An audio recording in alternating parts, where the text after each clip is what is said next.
Hello, welcome to Real Anointed Needed Talk platform. Rant for life, where you can rant, but one thing about it, you have to be real and you have to stop lying because we already know that it isn't easy. Okay.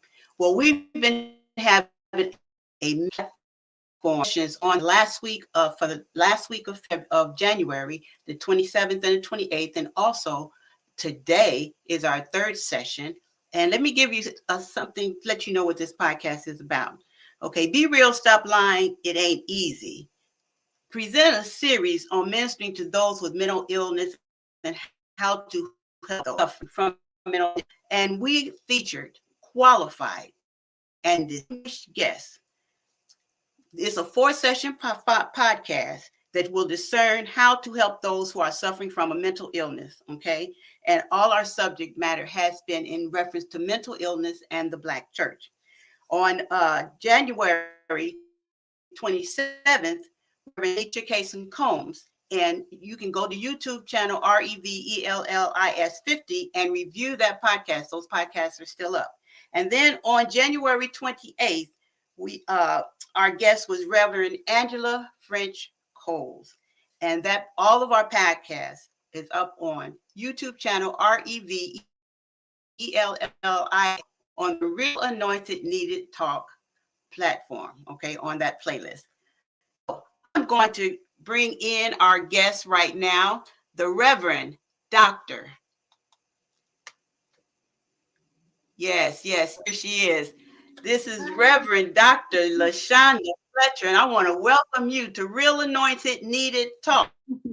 Thank you. It's nice known to be here. as. I'm so glad that you are able to come. Yes. Yes, And you. Join us and talk to the people about during this mental health season. But before we get started on this session, I want to let the audience know a little something about you. Okay. Yes. Let's see. Everything prepared. Okay. Well, Dr. LaShonda Fletcher is a gifted Sunday school teacher and a conference speaker who demonstrates a mighty love for God and for others. LaShonda accepted her calling into the ministry in May 2010. She accepted position as co-pastor of New Revelation Ministries on October 7. Completed her in ministry with a focus in pastoral care and counseling in May of 2022. She has a master's degree in religion, a master's in marriage and family therapy, and a certificate in Black church studies at Louisville Presbyterian Theological Seminary. It was matriculated in May 2015. LaShonda also, her first book, The Black Church and Mental Health, in 2015. And in 2019, she released her second book, You Can't Give Up Now. So LaShonda, also, she's in ministry. She is working, going forth in her ministry, and she opened Revelation Counseling Center in Smoketown, Old Louisville area in 2015. Also, she has been very busy in the ministry. So 4 years later, God has allowed her to purchase her center South Louisville, and she will be opening Carla's Wellness House in March 2023, which will be an extensive outpatient facility. So LaShonda has also been married to Reverend Carl Fletcher for 23 years, and they have 3 beautiful children. I can attest to that. They've grown up so fast. Carl Jr., Zion, and Miss Ella. Yes. So we welcome you, Thank you. to Real Anointed. Thank you. So we're going to turn it over to you. And I do have a couple of questions that was emailed, and we'll just bring that in at the end of the session. Okay. All right. So I'm going to turn it over to you, wherever you want to start. Okay. So I am super excited. So we're going to start. I know our topic today is on the Black church and mental health. And so I'm hoping we can kind of have more on the lines of a conversation style um, thing today. And so one of the things that I uh, thought about when I started and did my book, The Black Church and Mental Health, is I felt like that there was Mhm. definitely a lack of understanding when it came to mental health within the Black church. And so the Black church, a lot of times when Okay. someone come up to the altar and say, hey, I have depression or I have anxiety, a lot of times we are simply told to just pray about it. And so one of the Hmm. popular pastor, of course, Rick Warren, was one of the first people who had talked about mental health and how the church handles mental health. And he was talking about if we fall and break our knee, then one of the first things the pastor is going to Yeah. tell us is to go and get help, right? And so he did not quite understand Hmm. why pastors do not tell people when they are having severe mental health issues to go and get help, and why pastors just simply tell them to Hmm. pray about it versus praying with them and of course telling them to, hey, go and get help and go and talk to somebody. Yes. Yeah, Right. and so that was one of the main things that he was saying. And so I believe that we have a lot of stigmas and we have a lot of taboos associated uh, with uh, with with mental health within, of course, the Black church. And so I'm not sure, Pastor Rene'e, what your experience have been like in as far as mental health in the Black church. Well, the previous French Code previous session, we said that it has been a stigma of, I don't know if it's just not being humble enough to just tell the people that you're not qualified to handle it, Mm-hmm. and the reason why a lot of leaders, pastoral leaders or ministry leaders, is just warding it out and just looking just straight to and giving it to the people to pray, as you said, to pray about it and not Mm-hmm. giving them the real help that they need, because uh, we would not have mental health therapists such as yourself, if it was not God's will for his people to be helped outside of the capabilities or the lack of capabilities of some of the ministry leaders, because all does not have the same gift. And we know Right. that, Yeah. Yeah. Exactly. but the church, there's a lack of acknowledging that, just saying, I don't know, I can't help you, so here's some resources that can Mm-hmm. lead you in the right direction. Instead of doing that, it's been just not paying any attention to it and just not addressing the Mm-hmm. situation. Mm-hmm. And see, That's one of the things that what is I've experienced. interesting. I'm sorry. Are you talking? It's kind of breaking up on my end. Okay. And Yeah, so, I saw it. Yours is, yeah, I see it is. okay. So one of the things that to me is important is like when we think about pastors, and even me being a co-pastor, I know that pastors wear Hmm. many hats, right? And so it's like it's Right. okay for pastors. I tell pastors all the time, it's okay for you to take that hat off and understand that there's also a difference between, of course, spiritual counseling and mental health counseling, right? And so pastors See if that's knowing the better. difference when Hmm. somebody is actually having a spiritual issue to where they might need prayer, they might need scripture, versus them actually needing a mental health professional.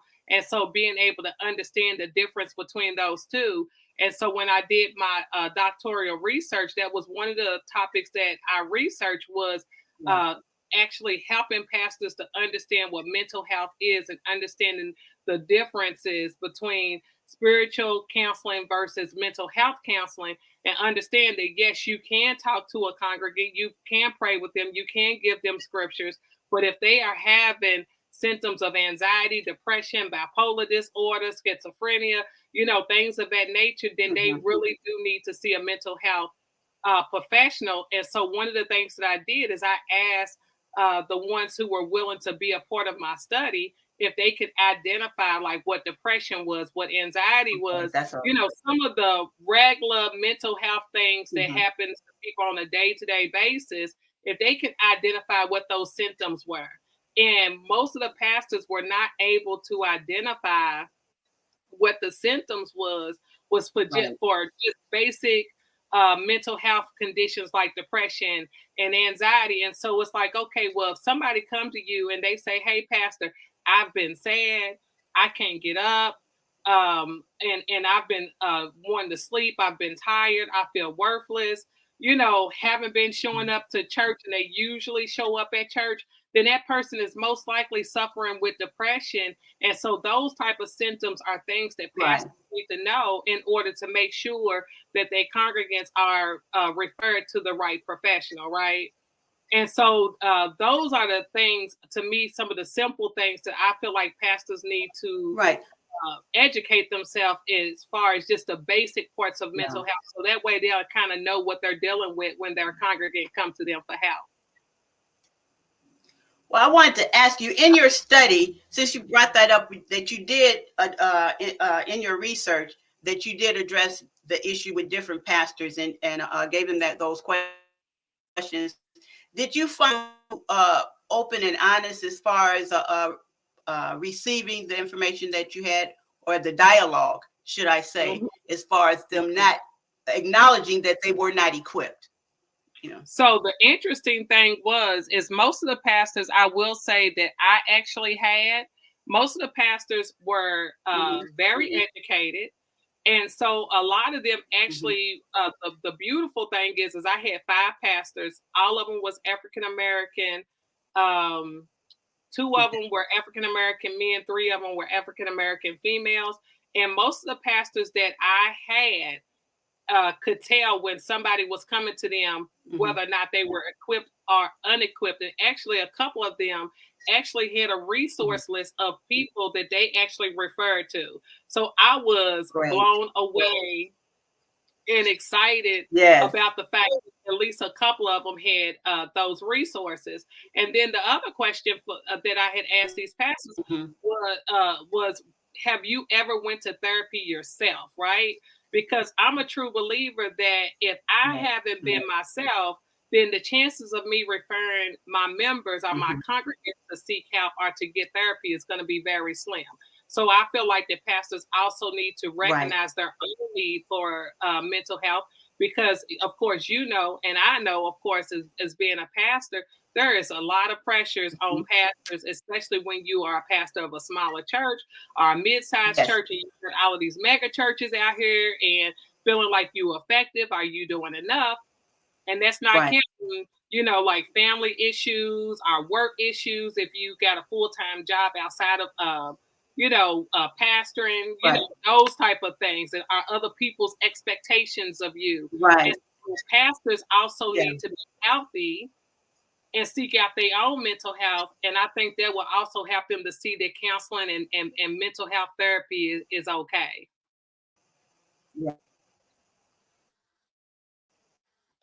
And so, it's like in some instances, it's almost like the blind leading the blind. Yeah. And so one of the things that I have created, which will be released in March, is basically a pastoral guide for pastors and to help them understand mental health. And so it's going to give a nice overview. It's going to have like tools in there for them to be able to use and be able to kind of like assess congregants to be able to know whether or not this is something that they can help with, or something that they need to actually send, to a mental health professional. And so, but I do think that really when it comes to mental health, we're talking about in our community, we're family getting to a space to where people are beginning the process of trying to break down some of the stigmas and some of the myths that's associated with mental health. Because I know you probably have heard yourself, oh, well, don't take that pill. That's a crazy pill. And it's like, okay, well, if a person have mental health issues, and if they have a severe issue, then guess what? They need that medicine the same way I need my high blood pressure medicine, right? And so I don't understand why when it comes to mental health, stigma, around it, or you're airing out your dirty laundry, and why people have such a hard time understanding that our brain, our mind is a part of our physical body. So when something goes wrong, it's a medical issue and it needs to be corrected, and a person needs help. And we're in Black History Month. So the thing is that Black people have a history of being conceived. Mm-hmm. And I believe that, and I had read about it, said that there are many reasons that Black Americans are likely to not to receive mental health support because of the stigma and the socioeconomic disparities and the mistrust in the community because of the medicine. We have this opioid epidemic that went on, where medicine was just given freely and without even community. Do you feel that it has weighed heavily on the fact that pastors and even congregants or just social society and the Black society overall, just will not get help because of that stigma and that mistrust? Of course. And don't get me wrong, I will say this, and that is that Black people have a right, okay, to have that distrust. And so a lot of this goes back to the whole Tuskegee syphilis experiment, right? And that is when they did that whole syphilis experiment and that caused a big distrust around when it came to African American men. And so a lot of times we was trying to figure out, well, why do I have such a hard time getting my husband to go to the doctor, right? And they sat here and did this to all of these Black men, and some of them, of course, they caused them to have syphilis. Some of them didn't have. I mean, it was just a big mess, and so some of these people ended up losing their life. And so the reality of that is that guess what? We have a right to have this distrust, and then a lot of us don't understand why the men in our life still don't like to go to the doctor. Well, that distrust, mistrust for the medical system stems all the way back to grandfathers and great grandfathers, and it just kind of trickled down through our history. So we have a right to mistrust or not trust the medical system, because of course, even when it comes to psychiatrists, and have a tendency back in the day to misdiagnose African Americans. And so that's why I tell people when they call me, or if I refer them to somebody, it's like, okay, I have to make sure that I refer this person to somebody that's culturally competent, right? And that means that guess what? If I'm Pentecostal or if I'm non-denomination, if somebody come into my therapy practice and say, hey, God told me this, I'm not going to immediately go to, did you hear was it an audible voice, or was it somebody sitting on your shoulders? I'm not going to ask those type of questions, because I understand the thought process of a person that is Pentecostal, non-denomination, or even just African Americans, and our need to have a close relationship and fellowship with God. Whereas our white counterparts, on the other hand, if they're not Pentecostal or non-denomination or don't believe in God at all, and I go into their office and say, hey, God told me this, this, this, and this, then they're going to immediately be like, this person said that God spoke to them, and they're going to start asking, was that an audible voice? And what did that voice sound like? And next thing you know, you end up with this misdiagnosis of this person got schizophrenic or is schizophrenia, or they got psychotic features, those type of things. And that's not the case. It's just a difference in cultural or religious belief systems. You understand what I'm saying? And so that's another reason why people distrust the medical system. And it's the vernacular that the religious. Yeah, and I was just saying that it's it's the terminology that that the religious sector uses, that can be misinterpreted, by someone that's not familiar with with the denomination or of that practice. And because I've experienced, I actually experienced twice diagnosed or a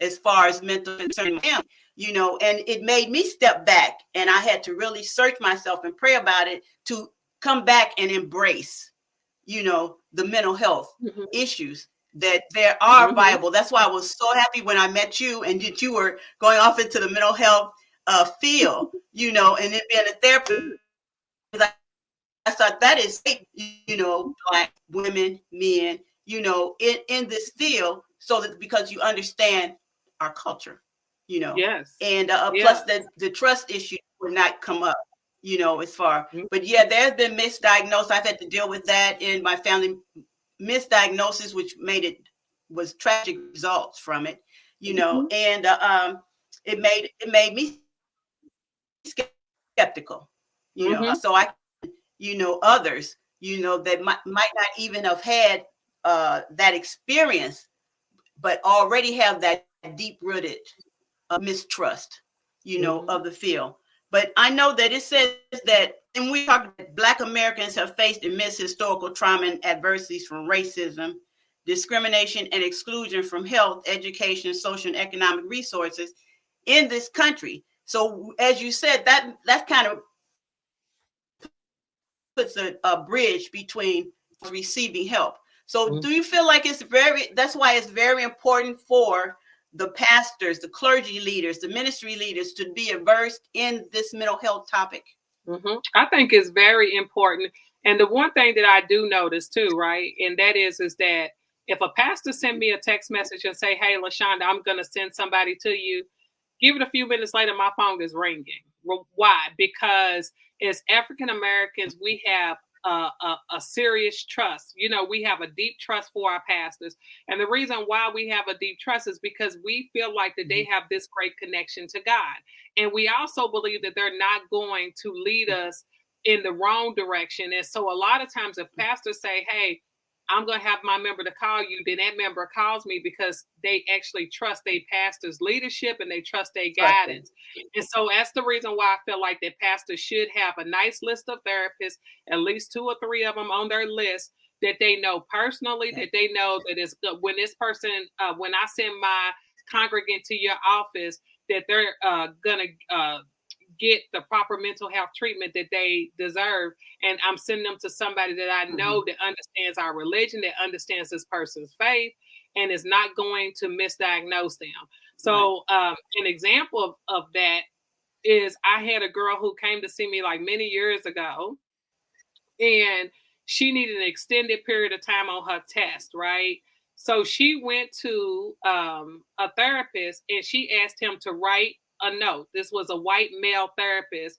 So she can get extra time to be able to pass this test, Mhm. which was an extensive test. It was for hours long. She suffered with anxiety. And so she asked him to Mhm. write the test and they would be willing to give her a couple of extra hours. Well, he writes the note and he puts in this note that she is mildly mentally retarded.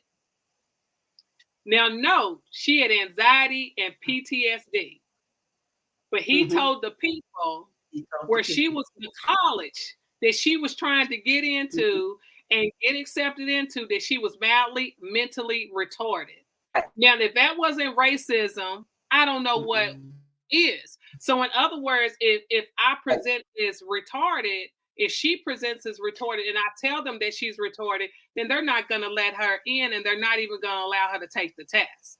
And so it's things of that nature We're not that gonna cause allow. Yeah. people to kind of have this distrust when they're going to people that don't look like them, that might not necessarily have their best interests at heart. And so that's not to say all people are like that, but some people are.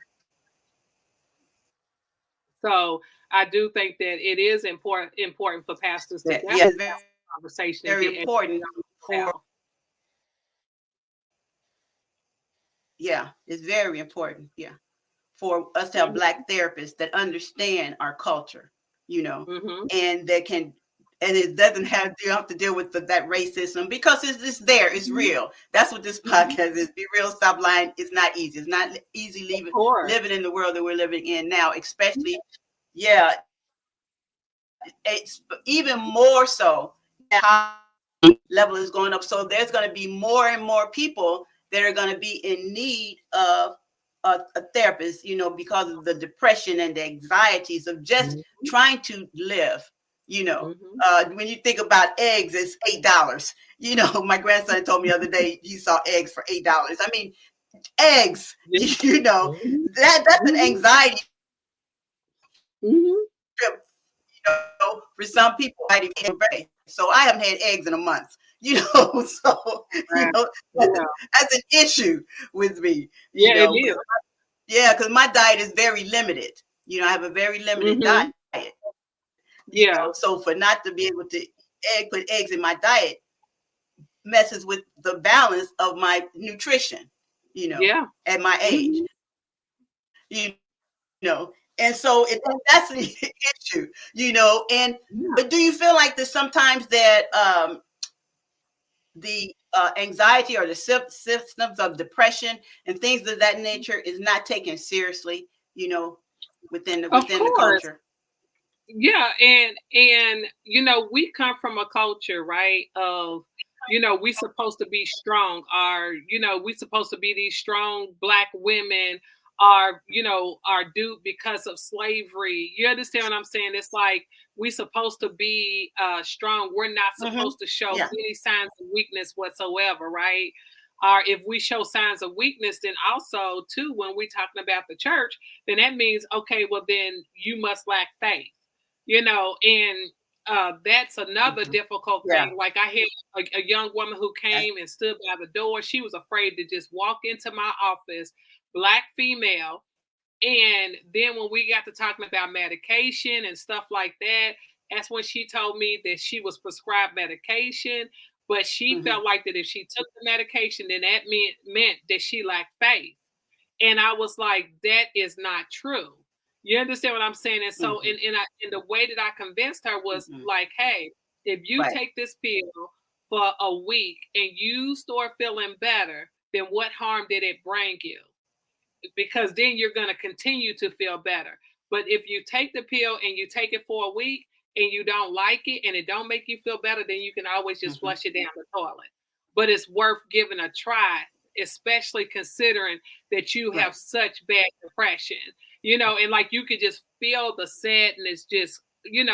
coming off of her. I'm talking about she was in deep despair, Mm-hmm. but at the same time, it's like to me, I'm like, Yes. just you coming to my office is faith. You understand what I'm saying? Faith that God's going to send somebody to help you to be better. But that's not the way that The she was fact looking at it. that She was you looking at it. acknowledged Mm-hmm. it. Yeah.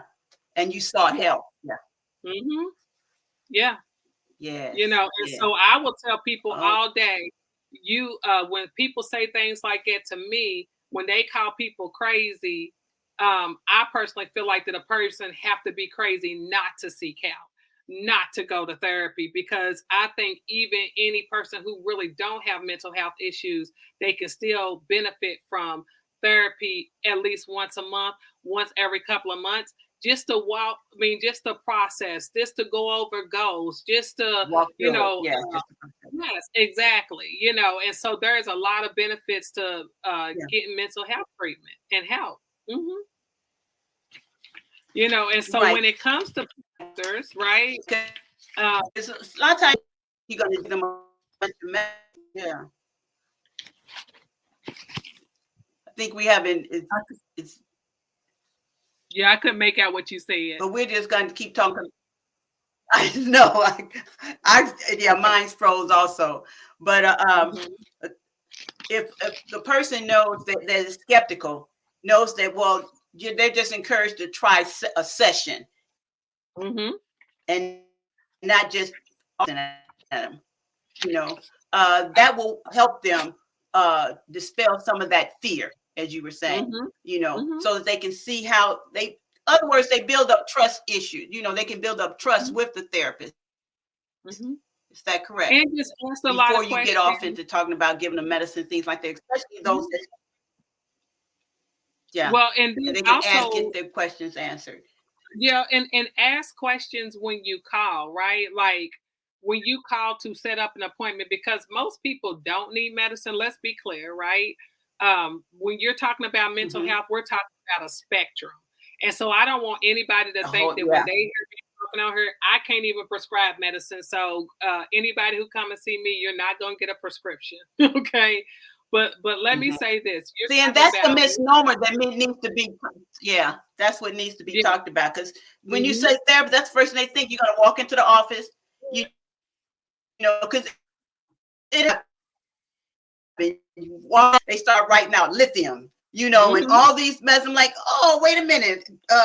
Don't you think that somebody needs to talk to them first and see where they're at? So Mhm. take Mhm. some kind of test. Mhm. I thought, and so the family member never went back because Mhm. of that first Mhm. experience, you know. Mhm. Yeah. And so that goes back to knowing the difference in mental health professionals, right? So a psychiatrist and a nurse practitioner is going to be the only two, or either your doctor is going to be the only three people that can write out medications for mental health.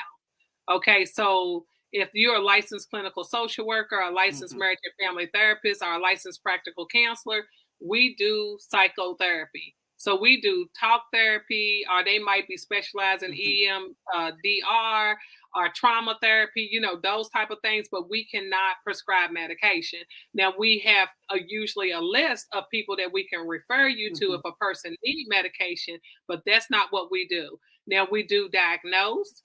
We do Mm-hmm. assessments like mental health Yeah. assessments. So if you're depressed, and you can get a depression assessment done, anxiety depression, assessment done, a mood disorder assessment. Usually a mood disorder is some kind of bipolar disorder a lot of times, whether it's bipolar 1 or bipolar 2, those type of things. And then we usually do talk therapy. We have tools that we can use. We can do meditation. We can do sand tray therapy. We can do cognitive behavior therapy to help people with ruminating thoughts, because a lot of people have thoughts and they have a hard time being able to control their thoughts. And it just seems like they constantly Mm-hmm. focused on the same thing, right? And so we can Yeah. help Right. with those things, or help with worry, those type of things. So that's what we do. We don't necessarily write any kind of prescriptions, whatsoever. And so people do Right. need to know about mental health professionals. Now, They need some to clients, know that. Yes. mhm, the differences between Mm-hmm. the people it is that you actually go and see. So some people go to a psychiatrist and think, oh, well, I went to therapy. No, you went to see a psychiatrist, and they are going to be the ones that's going to probably talk to you for about 15 to 20 minutes and then prescribe you medication.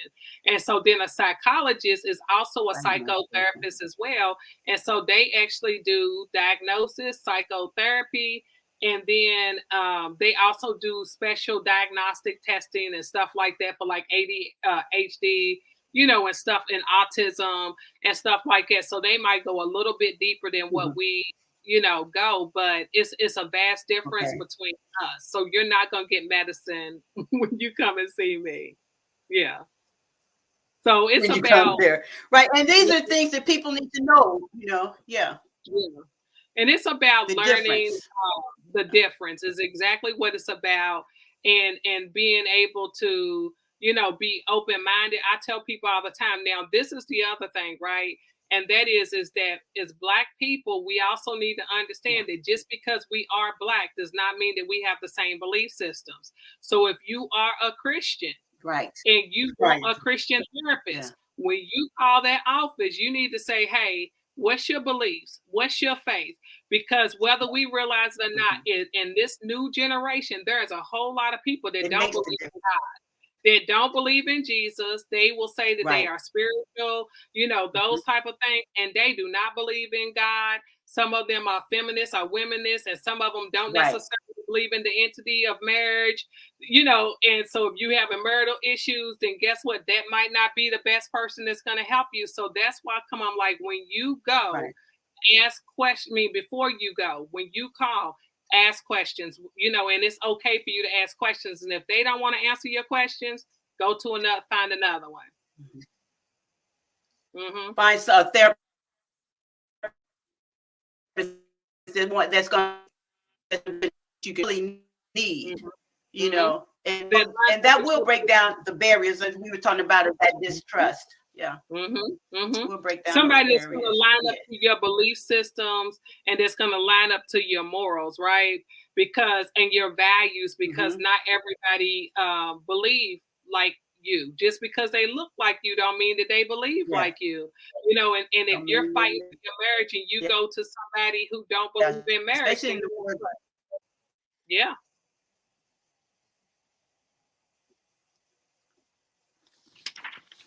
You know, so and you know, I was thinking, you know, dealing with young people in the in the what we're dealing with now, we seeing so many young people in crime, you know, committing crimes. I mean, it's random crime. And it's just increasing, you know. So we look at it and we say, what is your take on the reflection on that type of thing? Being a therapist, what is your view on that? Oh man. Yes. I don't know if I will have a popular opinion here, you know. But I do believe that the beautiful thing about being a therapist that it gives us very good insight into the African American community and our plight. And believe me, there's a lot of things that is definitely going wrong within our community. I believe that we have very much lost sight of our morals, our values, our foundation, and our roots. And I think that a lot of folks have lost their way. I think that a lot of these young boys are out here, they're angry. They're looking for acceptance. Some of them, fathers might not be present. And that could be due to, you know, maybe their daddy was not present, or maybe, you know, mom and dad's relationship ended in a very bad way, and she didn't want him to see his kids. So we got layers upon layers of issues right now, you know, going on within our community. And then it's like, okay, well, what role models are they?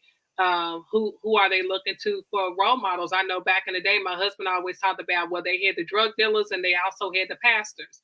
You understand what I'm saying? The pastors had the nice looking wives, and then the drug dealers had the nice looking wives.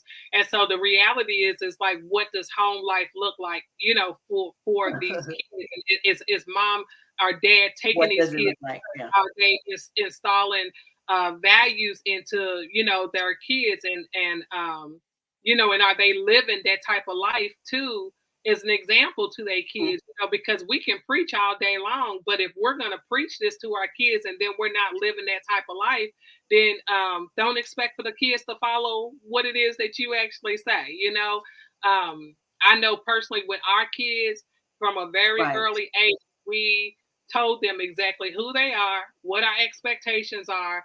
And even when we're not in front of you, you need to understand that you are a Fletcher. And this had nothing to do with us being in the church, because when my first son was born, we were not pastors, but we also still had integrity in our last name. And we wanted to make sure that he was a young man of integrity. And his brother and his sister too understand that there is integrity that's attached to your name. And we expect for you to be able to move and operate in that integrity when your daddy's not around. And so I think that's the other reason why I said sometimes it's about our morals, it's about our values, and what it is that we are actually pouring into our kids, whether they come from a single family home or whether they come from a 2-family household. What is it that you are actually installing in your kids? Are you giving them God? Are you giving them values? Are you giving them integrity? What is it that you're actually teaching your kids? And then are you actually walking in that as well, to show them that, guess what, this right here is possible, and I'm capable of being able to live this out. Right. That's good. That's really good, because it does start, like you say, it starts with the family. And, you know, it's whatever that family dynamics or whatever that family foundation is. And we have so many young people raising babies, and they don't have the foundation. So how can they tell their child, you know, or raise their children up if they haven't received it themselves? And plus their minds are still young. So I'm looking at that, the mental health condition or crisis, especially, and this is Black History Month, so I'm really focused on the Black community. Is we need more therapists, I would say. We need more people to get into the field of being certified. I do think that we're getting a lot more African American therapists in the field. I do think the other issue that we have is a drug issue, because we're also talking about kids having to be raised by their great grandmothers, because mama's on drugs and grandmother's on drugs, right? And so it's like, Yeah. how does a great Yeah. grandmother, you understand what I'm saying, handle a kid that's 14, 15 years old that want to run the street Yes. and they could Yes. be up in 80, or late 70s. They can't fight them. They can't spank them. They can't, Right. put them in time out, or whatever, because guess what? At this point, this kid is stronger. You Right. understand what I'm saying? And so Right. the Yeah. other thing that we're He already with knows it all. Yeah. and so that, and then on top of that, when we think of it from that standpoint, right? Then we're also dealing with a kid who's also angry because why come my mother don't love me more than she loved the drug, or why come my father don't love me more than he loved the drug? And then also having to go out here and try to fend for yourself and try to buy clothes for yourself, or go out here and try to sell drugs in order to even help whoever it is that you are living with to possibly live. And so we got, I feel like, layers upon layers of issues, I think, going on within our community. And internet influences that we've never had before. Well, I applaud you, all those different. Yeah. Yes. So I mean, yeah, misinformation travels so fast now. Of course, especially when it comes to we know all of our young people going. I mean, like right now on social media, there are so many negative things that they are saying about pastors, or they saying about the church. If a pastor do something or have some kind of a conduct issue, then it'll go viral. But the pastors who are actually putting in the work and doing things for the community, a lot of times it gets overlooked. And so then we have this whole generation of, why am I going to go to church? This pastor's crooked, they sleeping with women, whatever, is out there that's blooming. And then you got all of these people on here saying, that's why come I don't go to church. And we're talking about thousands upon thousands of comments and millions upon millions of viewers. And so next thing you know, it turns people away from the church, because then they look at us as hypocrites, right? And so it's like, well, why they can't tell me anything? Why should I listen to them if they ain't living the right type of life? They're doing the same thing. Yeah. Right. So it makes Christianity very difficult. It's in a crisis. For people. Yeah. Christianity is in a crisis right now, and though on the battlefield, so to speak, it needs to be applauded, but there's still so much more, because we have to acknowledge that there's still so much passiveness in clergy, to whereas it's just not enough stepping up. There's even, and I want to ask you this, because I was thinking about there's community organizations that are tutoring and and taking different segments they feel will better propel the Black children on into being able to succeed. But I was thinking, and while you were talking, is that even those organizations, do you feel that they should have those resources, be aware that they need those resources also in that proximity? They might see something that somebody else doesn't see, that child might need help as far as a therapist, or someone to talk to. So do you feel that they should also be encouraged to, have resources as far as for the mental health of the children, that should be on one of their line items, so to speak, Yeah, and I think it should be I know they have therapists in the school system, but I feel like that they should have classes in the school systems on mental health. Like teach kids how to meditate, right?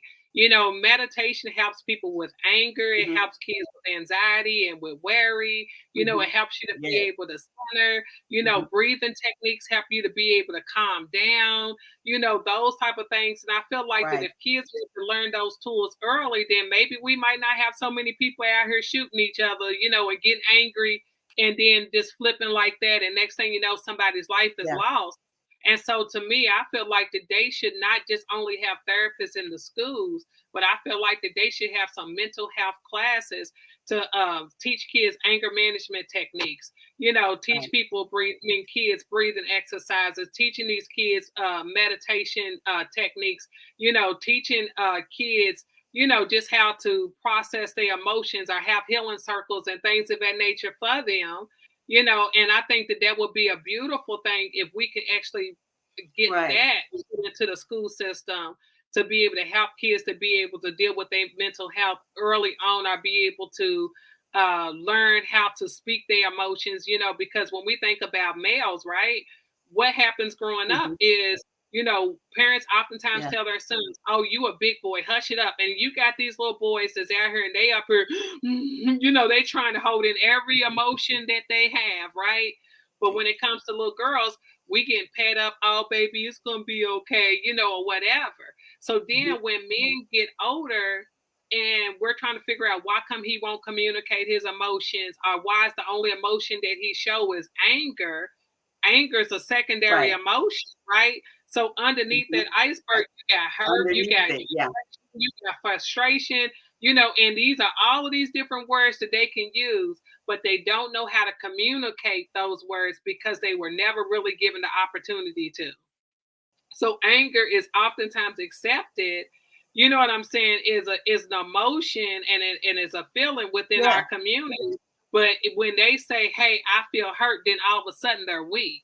And so that's the reason why, I'm like, we could really benefit from having mental health classes within the school system to try to teach kids how to be able to identify their emotions. Because even as a therapist, when I first seen that whole big old huge list of different emotions, some of them I had never even heard of before, and didn't even know what it meant. Because there's only like 4 or 5 of them, of course, within our community that, we've ever used or actually spoke out of our mouth. Frustration, hurt, those type of things are, anger, those type of emotions type thing. And it's like, wait a minute, there's all of these other emotions that I could actually be feeling, just simple stuff like that. Right. Just knowing, being able to identify them, and that's what you actually would need, someone that knows that you speak to them how you feel and they can identify it and put a label to it, to you better understanding about how you feel, and be able to process like the reason why you feel the way that you feel,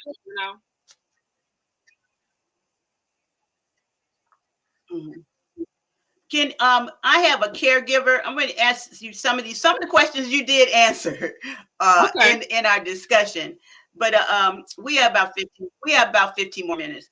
But I was going to we have a caregiver, and it said that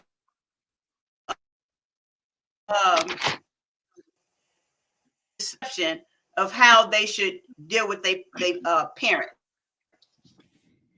because they're the caregiver of a parent, and the families having different perceptions of how they should deal with it, although the family's not there, is not visiting, they're just, mouth and input. And so this person is starting to deal with a lot of anxiety, because of the judgment and feeling like because they have different perceptions of the problem. So what kind of conflict resolution would you suggest for that family? Me personally, of course, me and my husband's the caretaker for my father, right?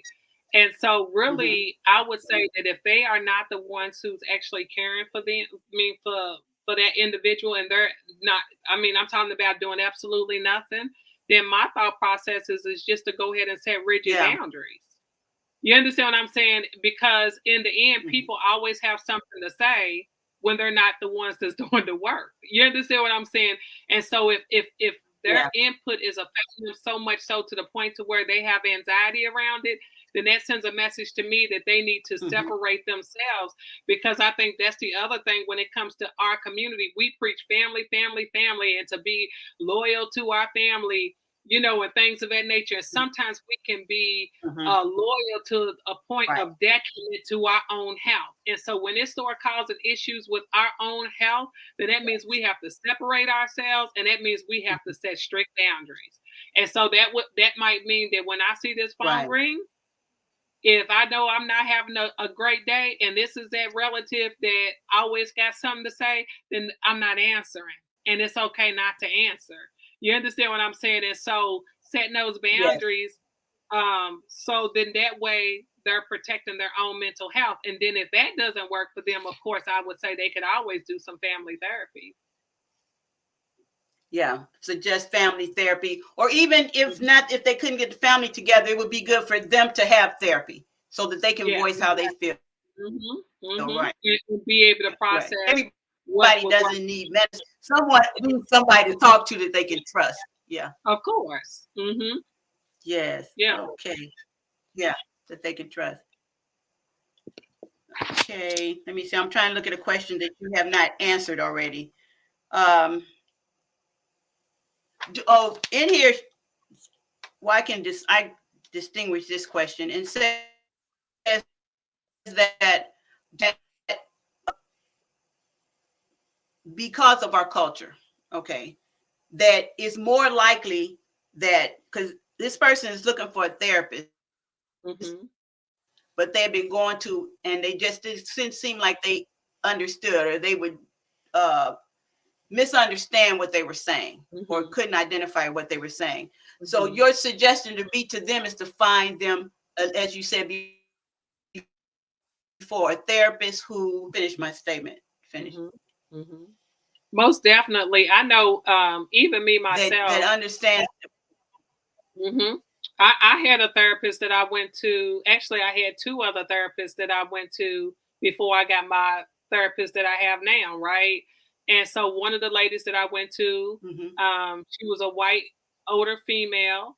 I felt like by me being a therapist and her being a therapist, I felt very like everything was textbooky. So I didn't feel like that there was anything personal, or I couldn't get comfortable. And it was like I knew what the next question was going to be because that's what they teach us in school. And so that was just, it was just too robotic for me. So I left her alone. So then I went and I found an African American female therapist. And I went to her, and I think I might have went to her twice. I always believe that you give them at least 2 times. And I went to her twice. And it was just something about the presence and the spiritual presence that was in the office that didn't set well with me as a believer. And don't get me wrong, I don't know what her religious belief systems was, but it was not setting, something felt real off for me. And I didn't like that presence.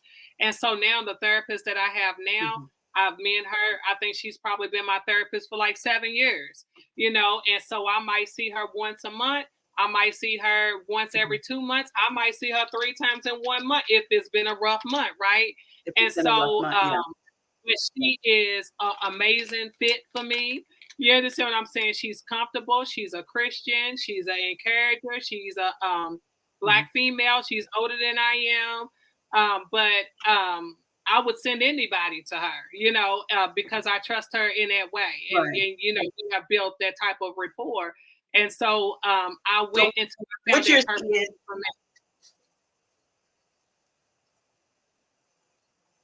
okay. So what I'm hearing is that no matter, you're a therapist and you go see a therapist. So no matter what your occupation, or everyone should have a therapist. Every therapist, someone that you know. Yes. Why? Because a therapist is taking in so much, right? So an example, I could have one session and I could just be working with a couple on marital issues, simple tools, communication, or whatever. But then the next person that might come in might be a rape victim, might have been in and out of foster care, might have been abused, you know, and it's a heavier session, right? And so you want to try to keep it in the office, but some people's stuff is Right. so heavy, you take it home with you. And of course, me being a pastor, of course, I'm going to pray for them, but I have to have an outlet to be able to release some of that heaviness. You For understand what I'm yourself. saying? That I take on a day-to-day basis. And Right. so sometimes I get therapist clients, right, that are therapists too. And so Yeah. sometimes I might get them in a couple session and I tell them, hey, you need to get a therapist. I don't believe that any therapist should be practicing if they don't have a therapist. Because you should be practicing self-care if you're going to tell your clients to Mhm. practice self-care, you know. But that's just my opinion. Some of them might be like, Correct. I can't believe Practice you what you said it. preach. Yeah. Yes, I said that.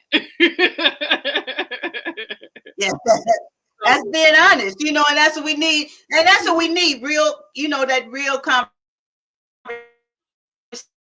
mhm. you know, Yeah. that you have being real, you know, because when you said that probably got her to thinking or him to thinking that, wow, if she go see a therapist and she's a therapist, maybe I need to go see a therapist. I know I had went to a therapist because I had those, like you say, the thoughts just won't leave your head. My, you know, my childhood growing up, I wrote a book about it, but the sexual abuse, Yeah. the domestic, starting at a young age, you know, Yeah. and I got to a period of time that it just kept floating around and I couldn't sleep. And so I went to the therapist and told me just write it all out. Mhm. Just everything from the first Yep. memory. Just wrote it out. And Mhm. I went to writing and it ended up being a 5 series book. I only Wow. published one, which has the major it, Mhm. and the major trauma. The who will hear guilty to proven innocent, and it tells the Yeah. major trauma, you know, Yeah. and me overcoming it. But yeah, she told me to just sit down and just write everything that comes to your mind, just write. Mhm. And I Mhm. wrote it and then put it on the shelf for 20 years. Yes. And I Yes. felt for 20 years I felt better. And then the Lord told me it was time Yeah. to, you know, shed to Mhm. get it out of my head, you know, memory that I Yeah. felt, you know, Mhm. abuse. I had to But write it down, you my got that. perspective, you know, and everyone doesn't agree, you know, with your perspective. You know, Mhm. I Mhm. was on the my Bible study class last night, and it was pricking my spirit before I went on about all the criticism he's getting from sharing his perspective of his life, you know, how he Mhm. feel about himself. And I identified Yeah. with him because I got the same feedback. Yeah. You know, I receive and still sometimes with the same feedback, but it was my life and it was the shoes I walked in and it's what I felt. And I'm feeling the Mhm. same with him. You know, they always had that judge comes from a judgmental perspective, you Well, know, and the everybody culture hasn't that we worked live through their in don't want to use honest. trauma. Mhm. Well, Yeah, I mean, they don't want because you to be one of honest the about things self. Keep it to yourself. yeah, and so one of the things that I had to learn, and that was, you know, I came from a domestic violence household, right?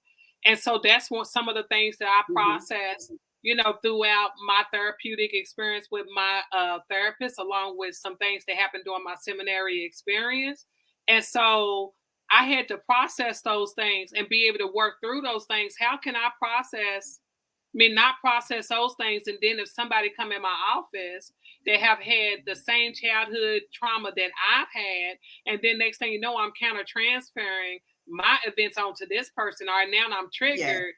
You understand what I'm saying? So that's why it's so important for Mhm. therapists to have a therapist because sometimes people will come in and trigger different emotions or feelings or things of that nature. And you have to be able to process that, especially if you've experienced trauma yourself, which is one of the reasons why a lot of therapists get in this field is to Right. understand mental health because of their own traumas, their own experiences, you know, and things of that nature. Mhm. And so one of the things that I learned too is that my experience and my sister's experiences are different.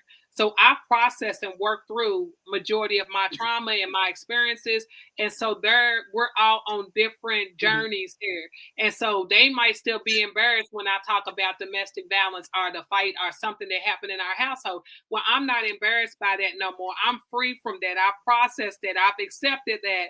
And I'm able to move forward. And so when they're not able to move forward, then that makes them uncomfortable. But I can't control if you're uncomfortable, and I'm not going to censor myself Right. if you haven't dealt with your trauma. Does that make sense? Right. Right. It Yeah. does. It really does. You know, and accept it as being real to you, then you have to just separate yourself, you know, Yeah.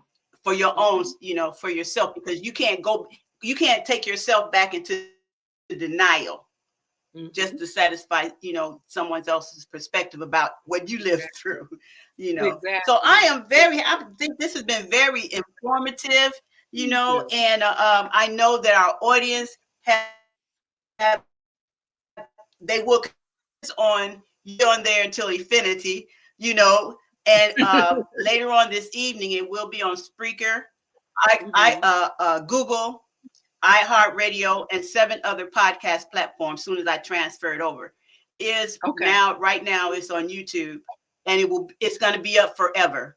And it's YouTube channel RENELLIS 50, and it's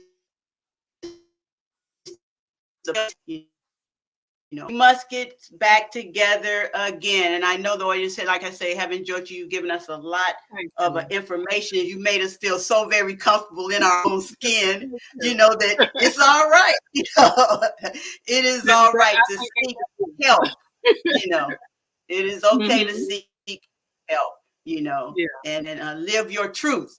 As I'd like to say, be real, stop lying. It ain't, you know, what you'd like to say. No, I'm good. I'm excited, and so I'm going to go back and watch the recording. If anybody would like a copy of either one of my books, these are I'm trying to get the camera in there, but this is my book, The Black Church and Mental Health. And then this one's my latest book, You Can't Give Up Now. And then I got another book that'll be releasing in March. So if you're interested, then you can always look me up on Facebook. And my name is LaShonda Fletcher. And of course, you'll see that. So just send me a friend request or inbox, and I'll get a book over to you. And so I just want to thank you. Great. Well, we are so happy that you joined us on this podcast. Yes. Thank you. Oh, hey, I will be calling you again. There's so much that this world needs. Because Be Real, Anointed, needed talk. Bye. All right. Talk to you later. Bye-bye. Bye. Bye-bye.